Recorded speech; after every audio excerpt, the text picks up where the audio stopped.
and welcome back to another episode of There's Danger Here. I'm Leilani, and today we're going to go into Texas. So let's just get started, shall we? Genene Ann was born on July 13th, 1950, in San Antonio, Texas.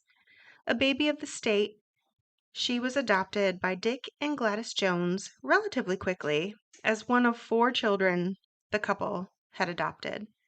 The couple was wealthy as owners of a nightclub named the Kit Kat Bar. But at some point in Genene's youth, the nightclub began to fail and the property was eventually auctioned off. After that, Dick worked in the billboard industry. Genene was an above average student growing up. She learned quickly how to do new things, picking up piano, baking, and sewing. But she was not at all social. She was described as bossy and aggressive to those in her cohort. She couldn't handle criticism and would lie or manipulate others simply to get her way. Genene was jealous of her older siblings, and as she grew, she fought with them at an increasing rate. As such, she didn't have many, or really any, friends to speak of growing up, except for younger brother Travis. Then, in 1967, when Genene was 16, Travis made a homemade pipe bomb and it exploded, killing him. A year later, Dick was diagnosed with terminal cancer and, after refusing treatment, passed away relatively quickly. Before the new year, he was already gone. The same year, Genene graduated high school, and she married her boyfriend, James or Jimmy Harvey Delaney Jr., after faking a pregnancy. Gladys paid for the wedding and let the young couple move into a trailer on their property. Jimmy dropped out of high school and shortly after getting married was told that the pregnancy was simply a ruse. He stayed, but drank and partied. The two would race Genene's El Camino and fought regularly, and after just a year and a half, James enlisted in the Navy. Genene used this time to have affairs while Jimmy was away. Genene managed to move into an apartment on her own and enrolled in beauty school. And after completion, she went to work as a beautician in a hospital. Jimmy came back after his time in the military and worked as a local mechanic. The couple had their first child, a son, in 1972, after which Genene filed for divorce. But the paperwork was never completed, and they ended up getting back together for a short time. They managed another 2 years before Genene filed for divorce in 1974, and this time went through it. In 1976, Genene had her first daughter. Later the same year, Genene's older brother was diagnosed with stage 4 testicular cancer, passing away shortly after the diagnosis. Despite being adopted, Genene began to perseverate on the idea that she too had cancer. Anytime she was in pain or got a bruise, she went to the hospital. Fears of chemicals in the salon causing cancer ended up driving her away from that career and, very unexpectedly, into nursing. Genene entered into the Licensed Vocational Nurse, or LVN school, which is a year of schooling when compared to the 2 to 4 years that an RN gets. She did well in school just as she did in high school, and she graduated in May of 1977. Her start in the working realm was delayed slightly by pregnancy. It wasn't until September that she actually started working, and at this time, she went to the ICU in San Antonio Methodist Hospital. She lasted there until April 26, 1978, when she was fired. Unlike most cases, this hospital listed a reason for her firing. The hospital reported that she mistreated a patient and made improper decisions in situations she wasn't allowed, likely alluding to the differences in RN and LVN roles within a hospital. Still, she immediately moved on to a smaller hospital and then resigned in October in order to get her own medical procedure done. Next, she moved from there to Bexar County Hospital, and there she worked in the Pediatric Intensive Care Unit, or PICU. Here, she overreacted to the loss of any child, but her IV skills and ability to learn made Genene a favorite to some of her fellow medical professionals, often keeping her safe when she should have been fired. A few examples or when she befriended Pat Belko, a charge on the unit. Pat sent her home during an incident where Genene showed up intoxicated and messed up an infusing IV in a child. Another was Dr. James Robotham, the director of the unit. While coworkers complained about Genene's capabilities, he praised her overtime. It took a long time for Robotham to see the truth. In the meantime, Genene began to believe she was better than her coworkers. She berated other nurses, overstepped with patients, and didn't follow doctors' orders or changed the treatment to what she believed would be better for the patient. This only caused her coworkers to take more notice of her. All eyes ended up on her. After all, she was the loudest person in the unit. Nurses reported any and every error she made, and Genene made many. At this time, she continued to suffer from hypochondria, coming into the hospital for her own supposed ailments.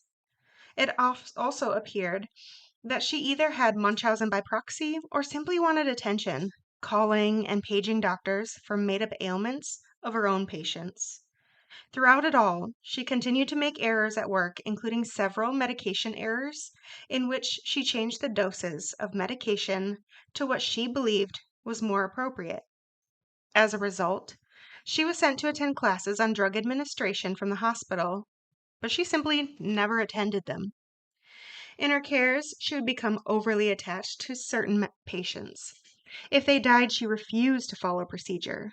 Multiple sources report that she would wash them, swaddle them, and carry them down to the morgue herself, in hysterics every single time this happened. At the time, it was often Genene who would be the one to say these children were going to pass, even if they seemed okay at the time she started saying it. Again, this feels like Munchausen by proxy.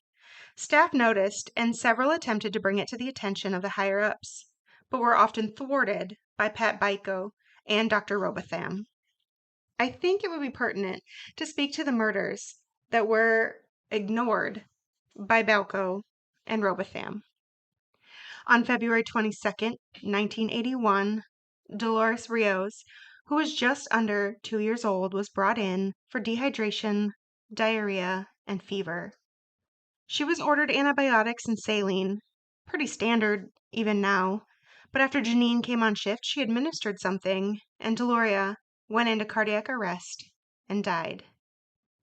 On March 21st, 1981, Christopher James Hogita, a 15-month-old that was admitted for pneumonia and diarrhea, died.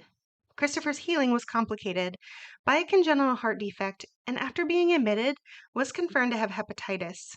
Still, it was a surprise that he went into cardiac arrest when he did. On September 16th, 1981, Rosemary Vega also went into cardiac arrest. Rosemary, the daughter of Rosemary Cantu, a housekeeper in the hospital, was brought in to have a procedure done. Rosemary was admitted for debanding to correct a congenital heart defect. The procedure was completed without complication, and Rosemary was transferred to the PICU to recover. She did well until Genene's shift, when Rosemary suddenly had breathing issues and had to be placed on a respirator. The situation continued to deteriorate when seizures began, corrected when a doctor noted a change in the ventilator's oxygen output, meaning Rosemary wasn't getting enough oxygen. After being corrected, Rosemary once again stabilized. Then Genene came back to work, and Rosemary subsequently had 3 different cardiac emergencies before succumbing to them. Rosemary became witness to Genene killing her daughter without even knowing it. She even stated, quote, "Everything was good. I was sitting by her bed after surgery. Then Genene Jones came in on the afternoon, and that's when it all happened. She walked in with the injection. I saw her and asked what she was doing. What are you going to give her?" The nurse had just left and took all Rosemary's vital signs. She said, "I'm giving her something to help your baby rest." After she walked out, not 2 minutes later, my daughter started getting the code blue, end quote. Next was Jose Antonio Flores, a 16-month-old brought in for fever, vomiting, dehydration, and diarrhea. While in Janine's care on October 10th, 1981, Jose had a rapid decline. He began bleeding excessively from any blood draw and from his IV site. In addition, began having cardiac issues, and once again, this was wildly unexpected with his admission. As such, a brain scan was ordered, and Genene hand carried the child down, during which he went into cardiac arrest and died. Finally, Dr. Robotham seemed to take notice, but his focus was on heparin, an anticoagulant that can prevent blood clots, but when given in too high a dose, causes excessive bleeding and the inability to clot. In all the children in Janine's care, they suffered from bleeding at the time of death. The result was a change in policy on removing heparin. 2 nurses had to sign it out and document where it was being used. Additionally, any children that went into cardiac arrest had their blood tested for heparin levels. For a couple months, this seemed to work.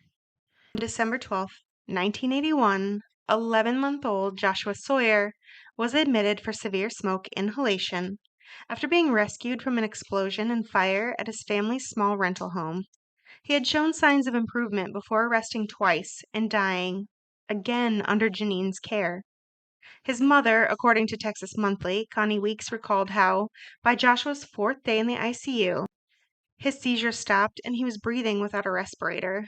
A friend had even taken Connie to get a break for a shower, a change of clothes, and a movie at the nearby Galaxy Theater. Quote, "I knew he was doing better," end quote, said Weeks.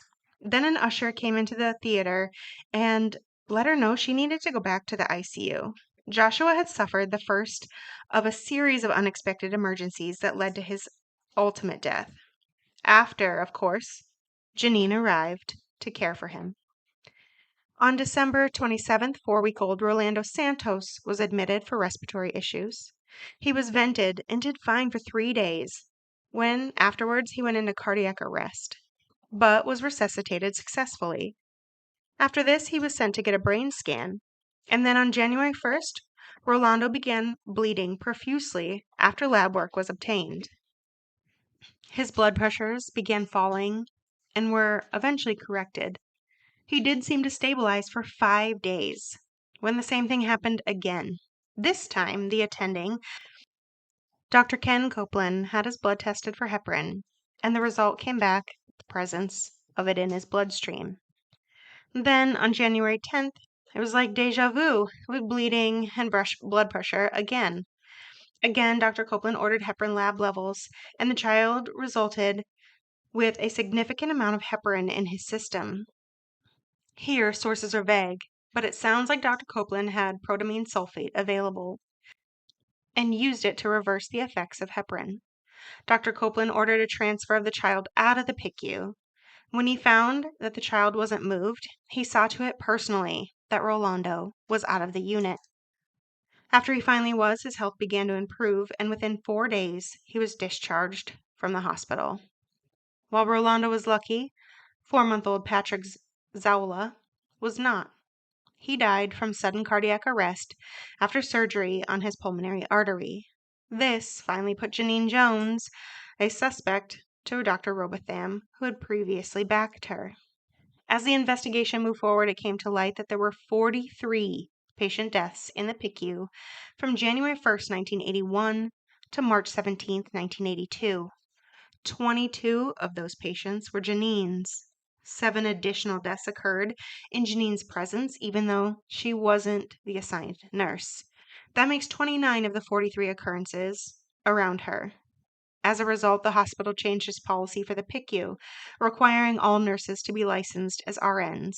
All LVNs were required to move to different areas of the hospital, except for Genene, who was essentially let go after they, quote-unquote, couldn't find a place for her. Though, they didn't officially fire her, labeling her as able to be rehired. In the hospital's haste to cover up their own, they destroyed 9,000 pounds of documents. In particular, all documents related to the death of children in Genene's care. Later, this would ruin any chances of prosecution related to those deaths at Bexar Hospital. In the spring of 1982, Dr. Kathleen Holland was getting ready to open a pediatric clinic in Kerrville, Texas. After confirming Genene's previous employment and that she was considered eligible for rehire, Dr. Holland added her to the team. In August, the doors opened to the clinic. The very first day that it opened, on August 24th, 1982, Patty McClellan brought in her daughter, 1-year-old Chelsea. Chelsea had a hyaline membrane disease, which is underdeveloped lungs. The result was a NICU stay at birth and in May before the opening of the pediatric clinic. And Chelsea was brought in the hospital for further respiratory issues. She was sent home, but in August still had some minor respiratory complaints, and her mother brought her in to be seen. While Patty and Dr. Holland were speaking, Genene offered to take Chelsea into another room as she was getting restless. Within minutes of leaving her mother's sight, Chelsea was limp and on oxygen. Genene reported that she simply went unresponsive, and Dr. Holland placed an IV, and Chelsea began seizing. She was given Dilantin and was sent to the hospital in an ambulance. And Chelsea already showed signs of recovery. Still, Chelsea needed to stay in the ICU for a week before being well enough to go home. 3 days later, Nelda Benitez brought in 3-month-old Brandy Benitez as she was passing dark and bloody stools.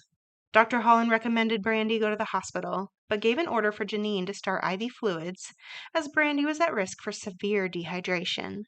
Dr. Holland left the room to call the hospital for a transfer, returning to find Brandy gray with her hands and feet turning blue. Her breathing was labored, and she was brought to the pediatric ICU where she needed to be intubated. Genene started a second IV line in the child's foot, as the EMTs that arrived didn't have equipment for it, after which Brandy went into cardiac arrest and had to be resuscitated en route to the hospital. On August 30th, 4-month-old Chris Parker was brought in for stridor. Genene viewed the child in the waiting room, reporting cyanosis to his feet, and brought him to an examination room, and from there he was sent to the ER. Genene hovered over him until he was transferred, claiming he was going to code. Later that same day, 7-year-old Jimmy Pearson was brought in because his skin was ashen. He was cyanotic in the limbs and suffered from seizures. He was born with a heart condition, tetralogy phila. Dr. Holland immediately called for a medevac.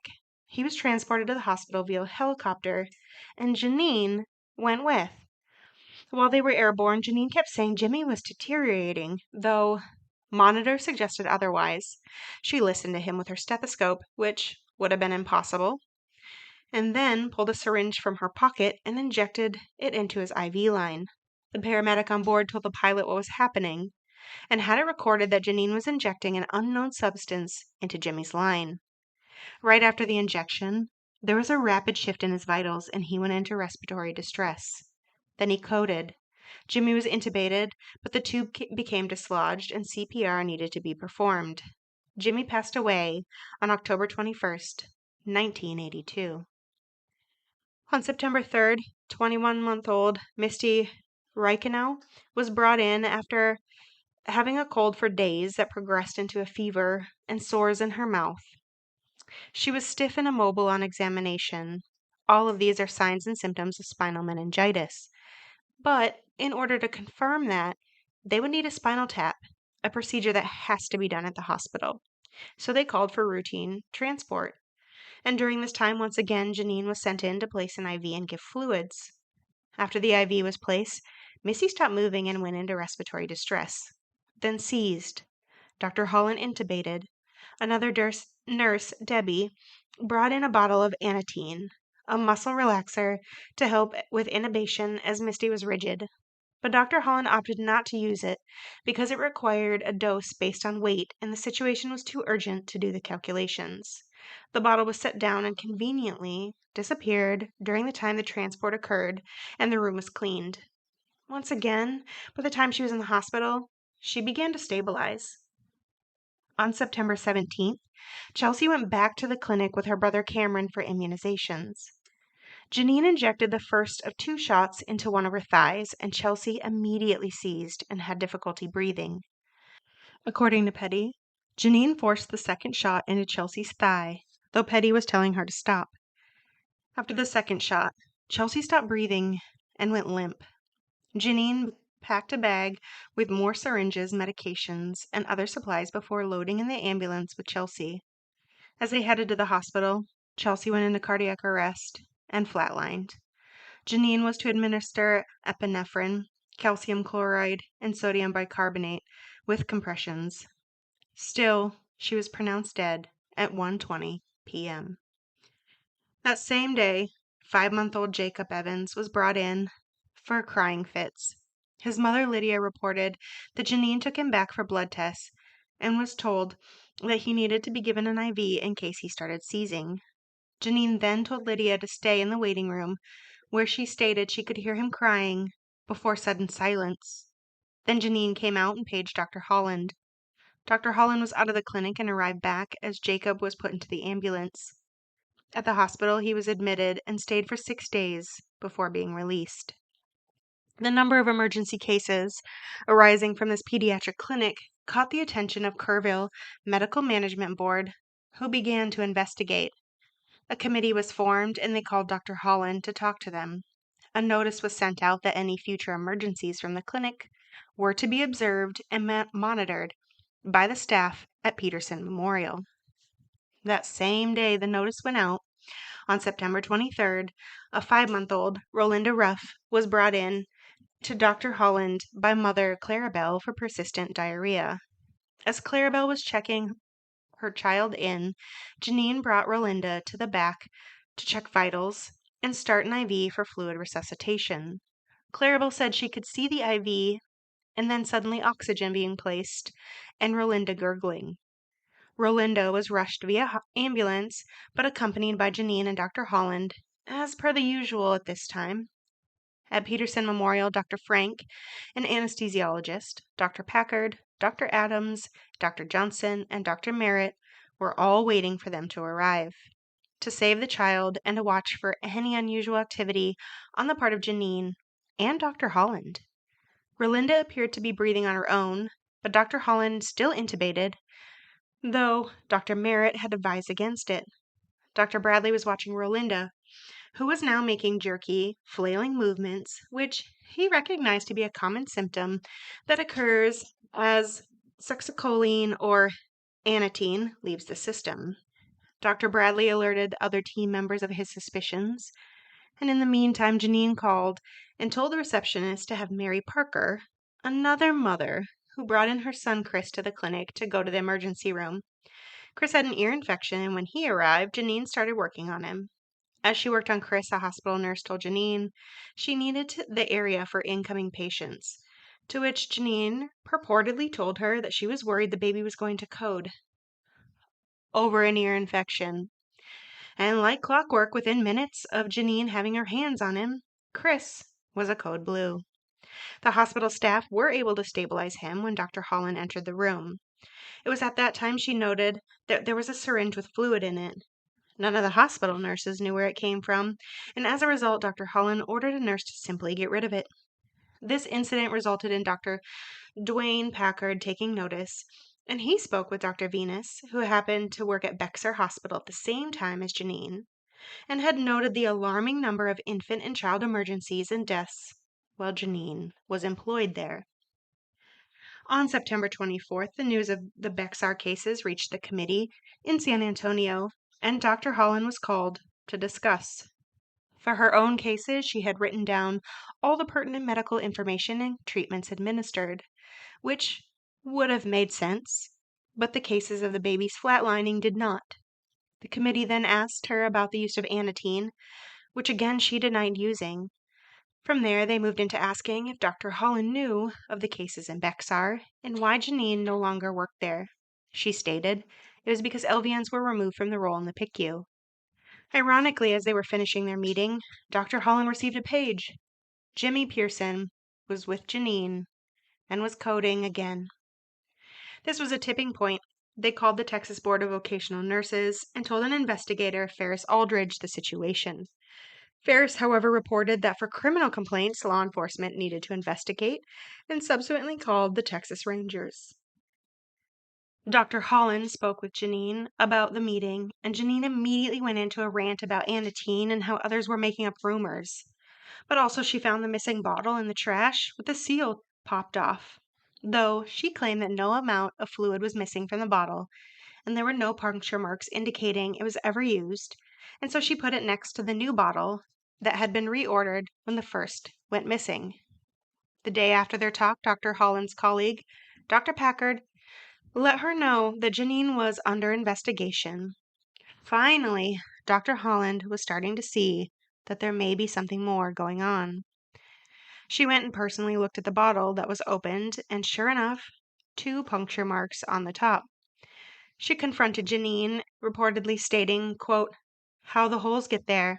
How am I going to explain the holes in the bottle?" End quote. To which Genene supposedly replied, quote, "I don't think we should explain them at all. I think we should just throw it out. We thought the bottle was lost. We should say we never found it." End quote. Genene then, in all her wisdom, claimed to have an overdose of doxepin. Dr. Holland found her to have glazed over eyes and found an empty bottle of the medication in her pocket. And so Dr. Holland called an ambulance and Genene was taken to Peterson Memorial, where she had her stomach pumped. Later, they found out she had only taken 4 pills, not the entire bottle. And it was at this time that Dr. Holland had to open up to the committee. Dr. Venus, Dr. Bradley, and Tony Hall went to the clinic where they were shown the bottle of anatine. Then the clinic records were searched, and during which they found receipts for not 2, but 3 bottles of anatine. The 3rd bottle was conveniently missing. At the hospital, Ranger Joe Davis met up with Genene and questioned her about the anatine bottles, as well as the number of emergency occurrences at the clinic. She agreed to take a polygraph, so long as Dr. Holland also agreed. And when Genene was released from the hospital, she attempted to return back to work, but Dr. Holland had had enough. And she informed her that she was let go because of all of the incidents and because of her own psychiatric health. Both Dr. Holland and Genene ended up taking the polygraph, and I know, surprise, surprise, the doctor passed. Genene did not. Joe Davis worked with the hospitals, gathering what information he could. But remember that Bexar covered up most of it in their efforts for self-preservation, making a case hard to land against Genene for all the children there. Still, he gathered what information he could, and by October 4th, 1982, had Ron Sutton, the DA, present the information to the Kerr County grand jury. While he could only go after her for the death of Chelsea McClellan and the injury of 6 other children. Still, as the hearing went on, the media picked up the story of a baby killer nurse, and by February 16th, 1983, of nearly 60 infant and young children harmed at the hands of this woman. One of their key witnesses in this was a woman named Kathy Ferguson, who spent time at the clinic and lived with Genene for a time, and reported seeing Genene drop clear fluid from a bottle in her top drawer and inject children who would inevitably go into cardiac arrest or stop breathing. On May 7, 1983, Chelsea McClellan was exhumed and tested, confirming she had suffered an overdose of anatine. This means that on May 28, 1983, Genene Jones was finally officially indicted for the murder of Chelsea, as well as the intentional injury of her and of Brandy Benitez, Chris Parker, James Pearson, Misty Reichenow, Jacob Evans, and Rolinda Ruff. Genene went on the lam, however, marrying Garen Ray Turk, a 19-year-old, and absconding to Odessa. She was subsequently found and brought back to face justice. On January 5th, 1984, Genene's trial finally began. It lasted just a month, and on February 5th, after a simple 3 hours, the jury came back with a verdict. Guilty on all counts. At sentencing, Genene was given 99 years with the possibility of parole. Another trial later that year was held for Rolando Santos in October, to which she was again found guilty and sentenced to an additional 60 years with the possibility of parole. Dr. Holland shut down her clinic, but practiced out of her home. Bexar was investigated for its missing files and claimed that they were destroyed during a routine cleanup. They were subsequently fined for obstruction of justice, impeding an investigation, and withholding information pertaining to the case. Genene first came out for parole in 1994. The parents of Chelsea came out swinging, and she was denied. During an October 1998 interview for parole review, she's tearfully told a parole officer, quote, "I really did kill those babies," end quote, and testified Bexar County Assistant District Attorney Jason Goss, who was leading the prosecution on 5 additional murder charges. On another occasion, Goss told the court a fellow inmate wrote the parole board opposing her release, explaining that Genene had told her, quote, "I didn't kill those babies, the voices in my head did," end quote. The same occurred in 2009. Chelsea's parents came out and she was denied. But then the Texas mandatory release law came out, and it stated that if a violent crime occurred between 1977 and 1987 and the criminal had served at least 1/3 of their time, they would be released as part of population control, meaning Genene was expected to be released in 2018. Oh, the result of this was an uproar and petitions went out. Outreach programs were created to keep her in. And then, as a surprise, on May 25th, 2017, Genene was brought up on charges for the murder of 11-month-old Joshua Sawyer. In June, the death of Rosemary Vegas was added to her charges, and 2 more were added to the list in January of 2020. She ended up pleading guilty for the murder of Joshua Sawyer, in which she received a life sentence, but the other cases were dropped. Joshua's mother, Connie Weeks, said of this, quote, "I hope for you to live a long and miserable life behind bars. Goodbye," end quote. Quote, "With this plea, the odds are she will take her last breath in prison," end quote, said Catherine Babbitt, Chief of Major Crimes for Bexar County District Attorney's Office, after the hearing in San Antonio. Technically, Genene will be eligible for parole in 2037. And that is the horrible case of another nurse who had Munchausen by proxy and killed a bunch of children. With that, to all those out there listening, be careful. It's a dangerous world we live in.